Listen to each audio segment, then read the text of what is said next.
On Tuesday, the National Park Service announced a proposal to sharply increase entry fees to 17 of America's busiest and most iconic national parks.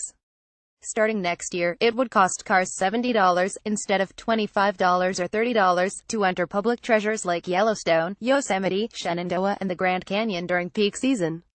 President Donald Trump's Secretary of the Interior, Ryan Zinke, said the money is needed to repair the park's roads, campgrounds, and bathrooms. The infrastructure of our national parks is aging and in need of renovation and restoration, Zinke said, adding that higher fees will help ensure that the parks are protected and preserved in perpetuity and that visitors enjoy a world-class experience that mirrors the amazing destinations they are visiting. Though Slate was predictably contrarian in defending the move, most critics rightly worry that the fee hikes will price out lower-income Americans, who are already underrepresented among visitors to national parks. One of the basic ideas from the very beginning was that parks would be accessible to all Americans regardless of income level, Jim Northrup, until recently the superintendent of Shenandoah, told Think Progress.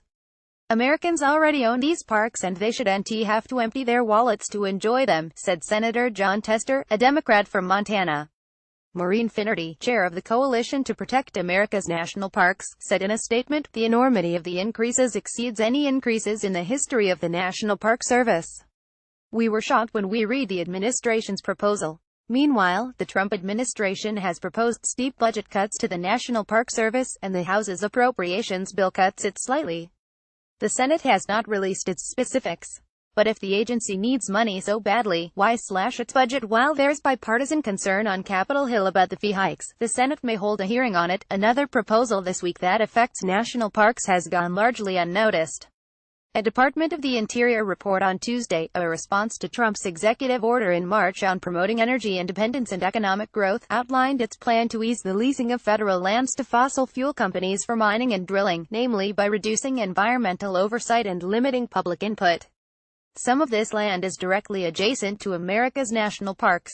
As Nicholas Lund, a senior manager at the National Parks Conservation Association (NPCA), told me, "What happens next to a park impacts a park." So Zinke is not only trying to make national parks more expensive to access, he's also threatening to degrade the quality of some of those parks, and of the visitors' experience, the cost of which has more than doubled.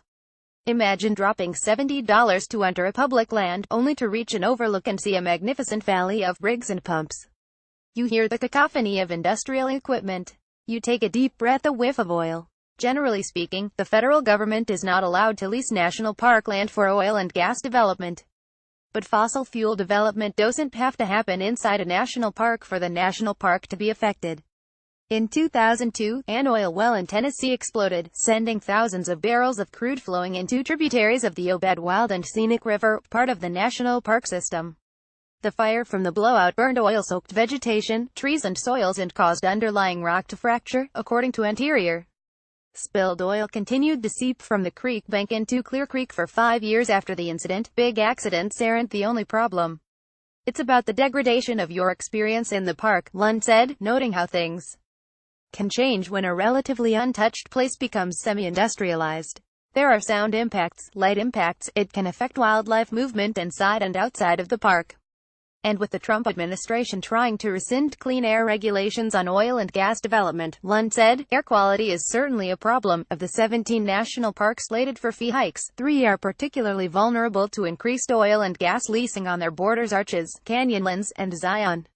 All 3 are in Utah and are surrounded by what are known in the energy sector as hot plays, areas that could be particularly lucrative for development.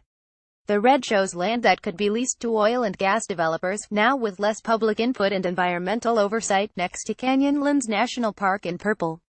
National Parks Conservation Association. These lands were vulnerable before the Interior's Tuesday report, because the Bureau of Land Management, which is within Interior, has been far more aggressive about leasing public lands to oil and gas companies than previous administrations were. Whereas the Obama administration rarely held lease sales, Zinke is making sure BLM holds them quarterly. Zinke is also accelerating the approval process, aiming to give companies their permits within 30 days, down from the 257-day average under Obama. At least 2 national park-adjacent lands have been floated for leasing under Zinke. As part of its September lease sale, BLM proposed several parcels near Zion National Park where oil and gas development is rare. The parcels, according to NPCA, bracket a road which receives intensive use during summer months, when many tourists use it to access the upper plateaus of Zion National Park. The agency has also proposed leasing land next to Utah's Dinosaur National Park. Both lease proposals faced significant opposition from conservationists and the public, and were ultimately deferred. But Zinke, following Trump's order, now plans to reduce public input in these lease decisions, specifically by killing an Obama-era program called Master Leasing Plans, a form of conflict resolution for drilling operations near national parks and other sensitive recreational and cultural areas. NMLP brings together various stakeholders, representatives of the tourist, recreation, and oil and gas sectors, to ensure that leases don't, say, cut through bike paths, disrupt the natural soundscape, or interrupt breathtaking views. Lands vulnerable to oil and gas leasing, now with less public input and environmental oversight, surround Zion National Park. National Parks Conservation Association (BLM) expects to rescind the program by the first quarter of the 2018 fiscal year, according to Interior's report. The agenda outlined in the agency's reports will almost certainly bring unrestrained industrial energy development to the lands and waters at the doorsteps of America's national parks, said Mark Wenzler, the NPCA's senior vice president for conservation programs, in a statement. Indeed, though the leases near Zion and Dinosaur were deferred, both parcels could come up again for consideration. Any hot play near a national park could. Increased oil and gas development will not impact every national park facing a fee hike, but other Zinke policies might. In June, he proposed privatizing campgrounds in national parks.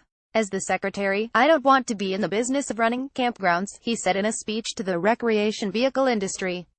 My folks will never be as good as you are. Indeed, Zinke has indicated a willingness to turn many park services over to private corporations, making public lands just a little less public. According to Zinke, the goal in leasing more public land and privatizing services is to raise revenue for the federal government.